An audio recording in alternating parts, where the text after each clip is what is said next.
Quero pedir que vocês abram suas Bíblias em Lucas, capítulo 2. E as crianças, as crianças vão sair com a tia Higina, ok? Então, se você está visitando a gente hoje, e você tem filhos pequenos aí, até uns 9 anos, pode deixar com essa dupla dinâmica aí, não é? E eles vão cuidar com muito carinho aí das nossas crianças.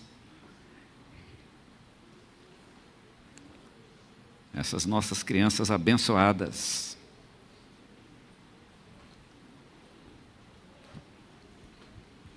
Eu disse que era Lucas capítulo 2. Eu disse, e de fato é isso mesmo. Lucas capítulo 2.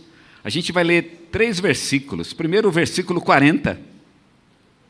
Lucas capítulo 2, versículo 40. E depois a gente vai ler os versículos 51 e os 52 também, ok? A gente está começando, a partir de hoje, o tema do mês das famílias. Eu quero falar um pouquinho sobre a família de Jesus. Lembrar que Jesus também viveu em uma família. E olha que interessante, né? Se você tem uma família, lembre-se que Jesus também teve uma. Você acha a tua família boa? Como seria a família de Jesus, né? Será que... Sabe que depois que a gente entra em casa e fecha a porta, o negócio lá em casa, cada um é que sabe como é que funciona, né? As nossas casas escondem as nossas grandes alegrias e também nossas grandes frustrações e grandes problemas. A família de Jesus não era diferente. Ela tinha suas dificuldades, seus problemas. Eu não sei se Jesus ali no meio, ele ajudava, né? Ou se piorava, porque às vezes ele era tão santo e tão perfeito que os defeitos da família ficavam até mais evidentes, né? Lá em casa, pelo menos, ninguém é perfeito, é mais fácil. Imagina na família de Jesus que tinha um que era perfeito. E aí realmente devia ser muito difícil ali no trato, no dia a dia. Um dos filhos daquela casa, ele realmente era uma pessoa, um ser humano perfeito. Vamos falar um pouquinho sobre essa família? Lucas capítulo 2, versículo 40, é o que diz assim a palavra. E o menino crescia e se fortalecia, ficando cheio de sabedoria, e a graça de Deus estava sobre ele. E os versículos 51 e 52 diz: E ele desceu com os seus pais, indo para Nazaré, e obedecia a eles. E sua mãe guardava todas essas coisas no coração. Jesus crescia em sabedoria, em estatura e em graça diante de Deus e dos homens. Amém? Olha que bonito, não é? Jesus cresceu em uma família. Não era uma família perfeita, tinha lá seus problemas, suas dificuldades, suas dívidas, suas brigas, certamente. E Jesus, no entanto, cresceu nessa família. E olha que coisa incrível, ele se tornou, né? E de fato ele já o era, mas foi neste lugar que ele cresceu e se tornou então o Jesus que nós conhecemos. Interessante que Jesus ele veio do céu. Nós sabemos que ele era Deus antes de vir à terra. E ele se esvaziou da sua glória, ele se tornou homem. E olha que interessante, ele se tornou homem a tal ponto de que ele cresceu numa família. Ele usou tudo aquilo que nós, como seres humanos, utilizamos como recursos de crescimento. Primeiro ele nasceu de um parto normal, né? Nasceu de um parto comum, embora tenha sido concebido pelo Espírito Santo, mas ele veio a este mundo como um bebê. Ele cresceu neste mundo como um bebê e cresceu em uma família, com irmãos, talvez irmãos mais velhos. Não sei se os irmãos mais velhos faziam bullying com ele. Os irmãos mais velhos costumam fazer isso, não é? Não sei se eles davam um cascudo um no outro, se Jesus levou algum cascudo quando ele era criança, não é? De vez em quando eu sou mais velho do que meu irmão, que tem 10 anos a menos do que eu, e de vez em quando eu dava uns cascudos nele. Ele não tinha condição de fazer o contrário, mas é uma coisa meio que comum, não é muito bonito fazer isso, mas é bastante comum isso, né? Entre os irmãos, né? Essa liberdade de contato que tem um com o outro. Não sei se isso aconteceu com Jesus, mas eu acho curioso o fato de que ele cresceu dentro de uma família, cresceu em um lar imperfeito, seus pais não eram perfeitos, eles tinham lá suas dificuldades, seus problemas, suas lutas. José e Maria deviam brigar como todo casal normal, não é? Mas ali estava entre eles Jesus, e ele escolheu exatamente esse ambiente para crescer como pessoa, para se tornar o ser humano que nós sabemos que Jesus foi, do jeito que ele era. E é curioso que Jesus, ele manteve o padrão de sua própria família. Não é interessante pensar nisso? Ele podia, por exemplo, se tornar um grande rei, mas ele não era filho de reis. Ele foi filho de um carpinteiro. E sabe o que ele se tornou? Um carpinteiro. Ele era pobre, ele cresceu em um lar pobre e durante toda a sua vida ele foi pobre.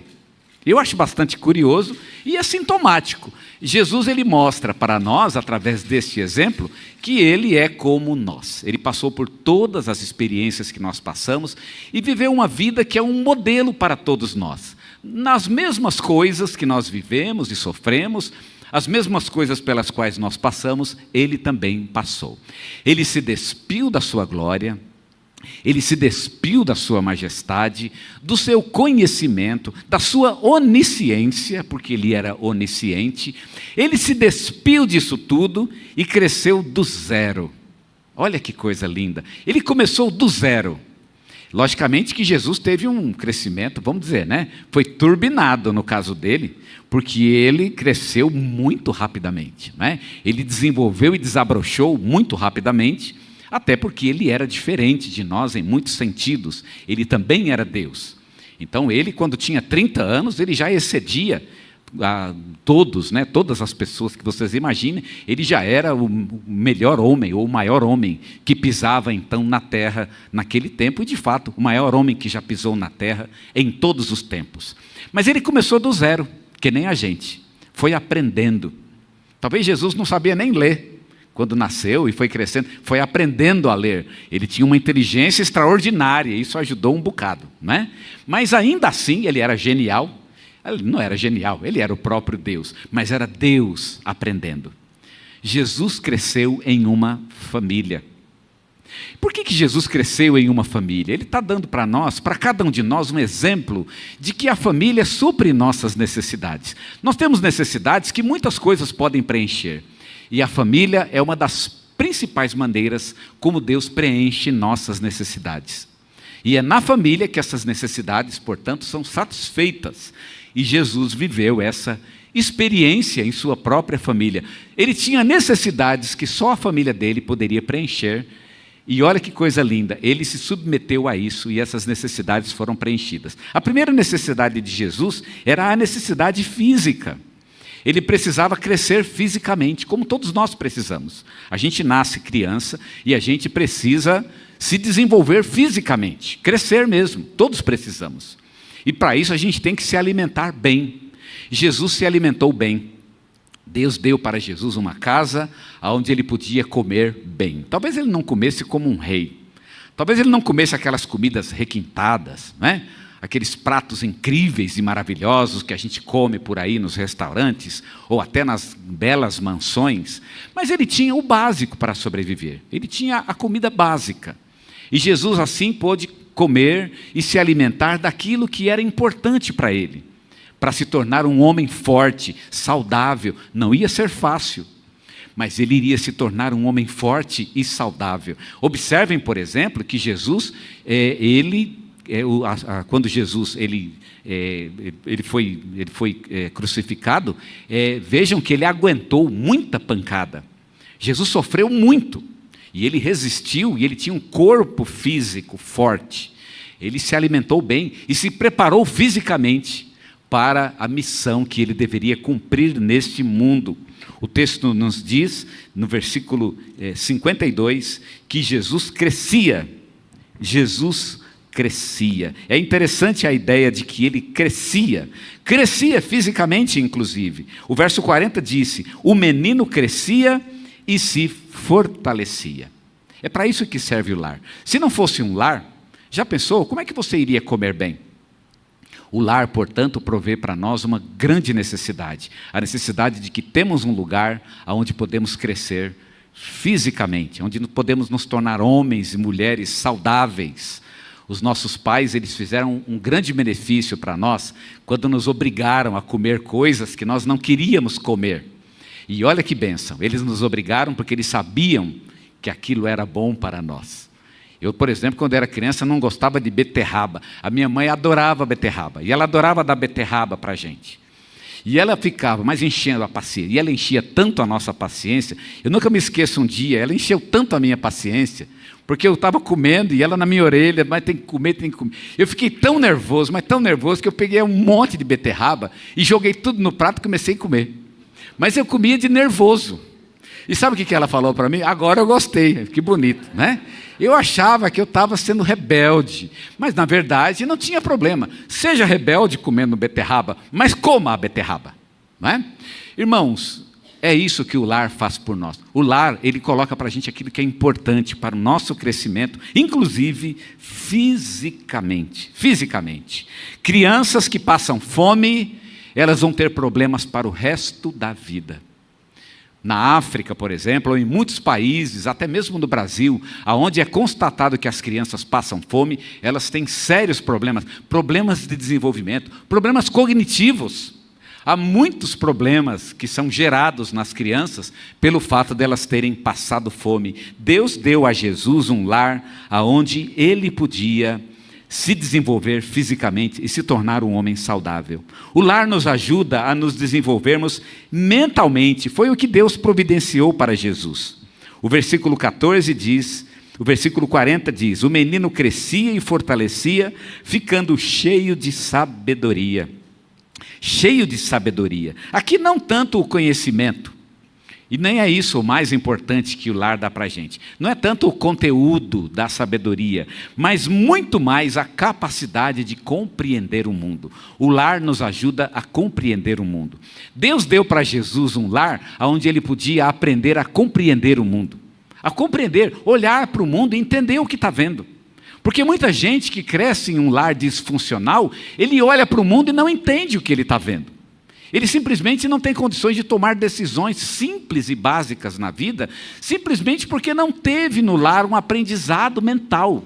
Ele não aprendeu a ler o mundo, a compreender as coisas, compreender os problemas. Ele cai em qualquer tipo de artimanha, ele cai em qualquer tipo de argumento. Ele cai na primeira paixão, não tem nenhum tipo de fortaleza mental que ajude ele a julgar as coisas e dizer: isso é bom, isso é mal, este caminho é bom, este caminho é mal. Você pode até se rebelar contra isso, mas o lar nos ajuda a entender o que é bom e o que é ruim. Pessoas que crescem em lares disfuncionais, eles vão ter dificuldades em julgar a própria realidade, julgar o mundo, para saber qual caminho deve seguir, qual a melhor direção para a sua vida, qual a melhor escolha que podem fazer. O lar nos ajuda para que nos tornemos pessoas sábias. O versículo 52 diz que Jesus crescia em sabedoria. Sabedoria. Nós vamos aprendendo essas coisas no lar. Como reagir com sabedoria? Quando eu era muito pequeno, caiu um raio em cima da minha casa. Um raio daqueles, raio de chuva lá, né? Um relâmpago. O raio veio e bateu em cima da minha casa. E aí quase abriu um buraco no nosso telhado e um buraco no forro. E por acaso eu estava bem embaixo do buraco, né? Tanto que a poeira do forro caiu em cima da minha cabeça, né? E na hora que o raio caiu, aquilo foi uma coisa esquisita, a gente não sabia o que estava acontecendo, foi um barulho estridente. Eu fiquei meio surdo naquele momento. E o meu pai juntou a família naquele momento e nós oramos. Eu nunca vou me esquecer dessa cena. Foi a primeira coisa que fizemos. A gente podia sair correndo, a gente podia sair desesperado, mas nós nos ajoelhamos e nós oramos. Nunca vou me esquecer disso. O fato de meus pais terem feito isso foi uma lição para a minha vida, do que eu mesmo deveria fazer. Eu deveria buscar o Senhor. Ao invés de sair correndo, e eu me lembro que estávamos orando ainda, quando a vizinha veio desesperada, né?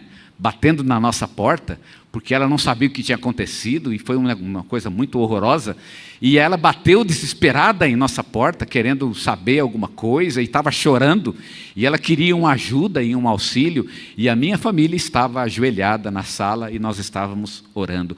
É no lar que nós aprendemos como reagir diante da vida. Todos vão ter frustrações, todo mundo vai ter luta, todo mundo vai ter dificuldade, mas no lar nós vamos aprender como vamos reagir a essas coisas, que tipo de atitude vamos tomar. Deus deu a Jesus um lar onde ele poderia crescer mentalmente e se tornar um homem sábio.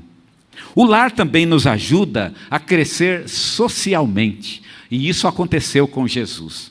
O texto nos diz que ele cresceu em graça diante dos homens. O versículo 40 diz: o menino ia crescendo e se fortalecendo, ficando cheio de sabedoria, e a graça de Deus estava sobre ele. E o verso 52 diz que ele crescia em estatura e em graça diante de Deus e dos homens. E olha que interessante, diante dos homens. Jesus crescia diante dos homens por quê? Porque ele estava se tornando uma pessoa entrosada na sociedade. Ele não estava se isolando. O lar o ensinou a se envolver com as pessoas, né? E nós precisamos disso. Todo mundo precisa se envolver, precisa se relacionar, saber conversar com as pessoas. Muito da nossa vida vai depender disso, de quanto sabemos nos relacionar e conversar com as pessoas. O lar nos ensina a fazer isso. É no lar que nós aprendemos e nos fortalecemos também socialmente. E como é que o lar faz isso? O lar nos ensina que somos amados, que nós não precisamos ter medo das pessoas. Primeiro nós aprendemos que não precisamos ter medo de nossos pais. Eles estão lá, às vezes dão uma bronca, às vezes olham com a cara feia, mas nós sabemos que somos amados por eles. Os pais nos dão uma lição impressionante e incrível de que nós somos pessoas amadas e de que podemos pisar com confiança neste mundo. Não é que todo mundo vai te amar, não é que todo mundo vai te respeitar como seu pai e sua mãe te respeitou. Não é isso. Mas pelo menos o teu pai e tua mãe te deu uma base na qual você pode pisar firme neste mundo. Porque se você tiver medo de tudo, você não vai fazer nada. Se você tiver medo de se relacionar com qualquer pessoa, de conversar com qualquer pessoa, você não vai fazer nada neste mundo. Você vai ser um problema, de fato, um problema para si mesmo e para as pessoas. O lar nos dá uma segurança emocional para podermos nos relacionar com as pessoas deste mundo, nos relacionarmos com elas de fato e termos um relacionamento construtivo com ela. Pessoas que tiveram relacionamentos destrutivos com os pais são incapazes de estabelecer relacionamentos profundos com outras pessoas. Pessoas que tiveram medo de seus pais, via de regra, crescem com medo das pessoas, medo dos outros. Crianças, por exemplo, que cresceram em lares, que viviam, por exemplo, sob a ameaça de que o pai ia embora. Elas crescem com medo de que as pessoas que as amam também vão embora. Porque o marido vai embora, porque a mulher vai embora, os filhos, é como se todo mundo me abandonasse, porque aprenderam no próprio lar que eles são abandonados. E, irmãos, nenhum de nós é abandonado. O lar deveria nos ensinar o contrário. Não, ninguém vai te abandonar. E mesmo que alguém, vamos dizer, isso acontece com todos nós sabemos disso, mesmo que 1, 2 ou 3 me abandonem, mas de modo geral, eu posso estabelecer relacionamentos neste mundo, onde eu possa ser amado pelas pessoas, onde eu possa receber a afeição delas. E mesmo que aquele me abandonou, mas eu tenho lá um conjunto, eu tenho muitas outras pessoas que me querem, que gostam de mim, que estão comigo, que vão me abraçar. Irmãos, o lar nos ensina isso. É exatamente para isso que Deus nos deu o lar, para nos dar essa base social, aonde possamos saber que nós podemos confiar nas pessoas que estão ao nosso redor, ao invés de desconfiarmos de todos, o que seria realmente muito ruim. No lar também nós crescemos, e foi esse tipo de lar que Jesus ganhou, um lar onde ele poderia crescer emocionalmente. O versículo 51 diz uma verdade bastante interessante. Ele desceu com seus pais indo para Nazaré e obedecia a eles, e sua mãe guardava todas essas coisas no coração. Jesus obedecia a eles. Tem uma tradução que diz, ele lhes era submisso. Jesus era submisso aos seus pais. Por que ele era submisso? Significava que ainda que houvesse uma distância entre Jesus e seus pais, Jesus era o próprio Deus encarnado. Seus pais eram servos dele. Mas Jesus, ele se tornou um servo de seus pais.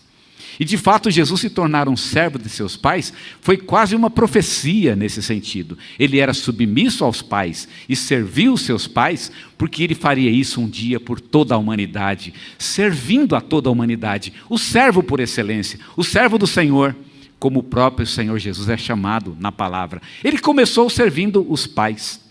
Mas o lar faz uma coisa muito interessante para nós, e faz um favor muito grande para nós. Ele não apenas nos dá um lugar onde podemos ser amados, mas também um lugar onde podemos ser amados com qualidade, amados com disciplina. Porque no lar nós somos amados com disciplina. Não é um amor gratuito, não é um amor a troco de nada, não, é um amor com disciplina, porque o verdadeiro amor, ele implica em disciplina. Tem gente que quer ser amado a troco de nada, não é? Eu quero ser amado como sou, independente do que eu faça, do que eu diga, independente se eu reajo ou não, independente se eu vou me comprometer ou não, eu simplesmente quero ser amado. Essa ideia, que não são poucos os que a têm, de que eu deveria ser amado incondicionalmente, essa ideia não deveria estar presente em nossos lares. De fato, nós vamos cuidar dos nossos filhos, eles são nossos filhos, e sempre vamos estar com eles, mas não existe amor sem disciplina, e é no lar que nós aprendemos isso. Você é amado, mas existem funções que você deve, você tem limites, e o lar nos impõe os limites nos quais nós devemos andar. Uma das coisas lindas e gratas que podemos ter em nossa vida é quando a gente está muitas vezes passando de algum limite e fazendo alguma coisa errada e nos lembramos do nosso lar e pensamos, o meu pai não iria gostar que eu fizesse isso. Eu não aprendi isso na minha casa. Já viu quando seu pai pergunta, onde é que você aprendeu isso? Não foi em casa. Irmãos, isso realmente é maravilhoso. Em casa, isso não foi aprendido em casa. Eu posso ter aprendido na rua, mas na minha casa isso eu não aprendi. O amor tem limites, ele tem disciplinas que ele deve seguir. E o lar é uma coisa tão incrível que nos dá esse privilégio. O privilégio de sermos amados até o último fôlego. Mas um amor com disciplina. Um amor que impõe o limite do respeito, o limite do valor. Você vai ter que seguir os valores do seu lar. E isso é muito importante. Importante para os nossos filhos, para as crianças, para os adolescentes e para os jovens.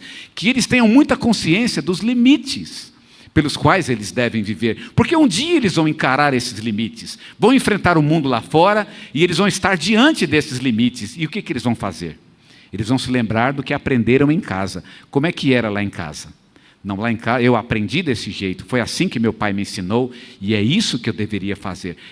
São os nossos pais que nos devem dizer como devemos viver. Você pode até escolher mais tarde o seu caminho. Hoje a gente vive uma época onde as pessoas falam, querem tirar a autoridade que de fato pertencem aos pais. São os pais que devem dizer aos seus filhos como eles devem viver. É um direito que Deus deu para os pais. E são os pais que devem dizer, você vai viver desse jeito. Tudo bem que vai chegar um dia, não, não quero, eu quero viver de outro jeito. Amém, que você viva então do jeito que você acha que deve viver. Mas o dever dos seus pais foi exatamente esse. Fizeram o certo, colocaram os limites pelos quais você deveria viver. E é isso que o lar faz. O lar de Jesus fez isso por ele. O texto diz, ele lhes era submisso. Jesus escolheu deliberadamente se submeter à autoridade de seus pais e obedecer a eles. Por quê? Porque uma das coisas mais importantes que nós aprendemos no lar é a obediência. A criança que não aprendeu a obedecer no lar, dificilmente vai obedecer qualquer outra coisa. Vai ser desobediente a tudo. Vai desobedecer, eu nem digo desobedecer o marido ou desobedecer a esposa, porque aqui não é uma questão de obediência ou não obediência, mas é uma questão de entender os limites daquele relacionamento, daquele ambiente, daquele valor específico, daquele lar específico, da sociedade especificamente, da igreja e inclusive do próprio Deus que habita em nossos corações. Há pessoas que simplesmente não se submetem, não baixam a cabeça, não tem como, não tem quem faça com que elas abaixem a cabeça, porque não aprenderam a se submeter a ninguém. O verdadeiro amor, portanto, ele tem os seus limites. A afeição e a disciplina caminham juntos, e é muito mais fácil crer em Deus se nós aprendemos que somos amados, e nós aprendemos isso com os nossos pais. E por fim, o lar nos ajuda, e foi o que aconteceu com Jesus, a crescer espiritualmente. O texto diz que ele crescia em estatura e em graça diante de Deus. Por que ele crescia em graça diante de Deus? E é interessante, ele crescia, e ele crescia no ambiente do lar.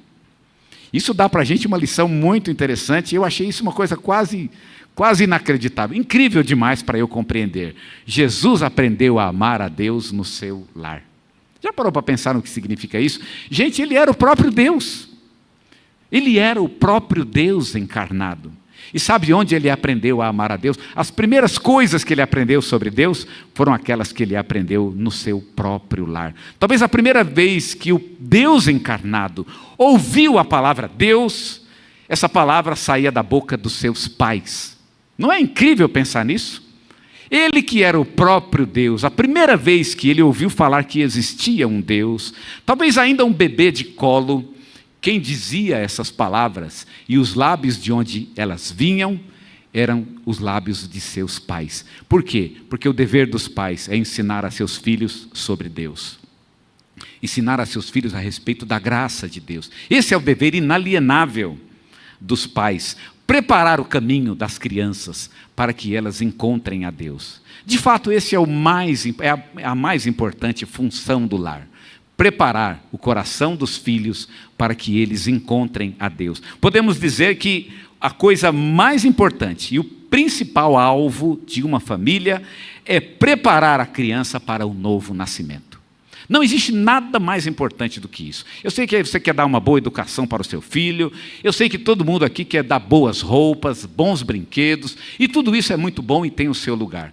Mas você tem um dever principal. Você tem que encaminhar o seu filho para um novo nascimento. Eu tenho que lembrar que o meu filho é lindo, é uma gracinha, mas ele vai para o inferno. Lembra disso. Gracinha ou não, ele vai para o inferno se não nascer de novo. Se não nascer da água e do Espírito, como disse Jesus. Ele está perdido e afastado da glória de Deus. E precisa aceitar a Jesus em seu coração. Ele precisa fazer isso. E é uma coisa que ele vai ter que fazer, ou ela terão que fazer. E o meu dever como pai é preparar o coração dos meus filhos para que eles aceitem o Evangelho de Jesus Cristo. Eu diria que o trabalho de um pai, e depois orar, não é? A gente vai inculcando nela, na criança, a verdade do Evangelho, e depois que a criança cresceu, o dever dos pais ainda é orar por eles, para que eles continuem firmes, para que eles não desistam do caminho que foi proposto para eles em seu próprio lar. Olha que bonito, Jesus viveu em um lar assim. Era um lar perfeito? Não. Tinha briga? Tinha. Tinha dívida? Tinha. Tinha dificuldade? Tinha. Não era um lar rico, era um lar pobre. Os irmãos brigavam? Brigavam, sem dúvida. Haviam todos os problemas, todas as dificuldades que tem um lar, que todos os lares têm, mas foi o lar aonde Jesus cresceu. E se Jesus cresceu em um lar assim, e se tornou o nosso Senhor, o Salvador do mundo, é porque nós também temos lares onde podemos, onde Deus pode trabalhar, onde Ele pode usar nossas vidas para que sejamos bênção neste mundo. Nossos lares podem ser sim, abençoados por Deus e abençoadores para os nossos filhos. A área mais importante do nosso desenvolvimento é a área espiritual, e é exatamente isso que os nossos lares nos ajudam, a crescermos espiritualmente para que nos tornemos aquilo que Deus quer que sejamos, filhos dele de verdade, pessoas amadas por ele.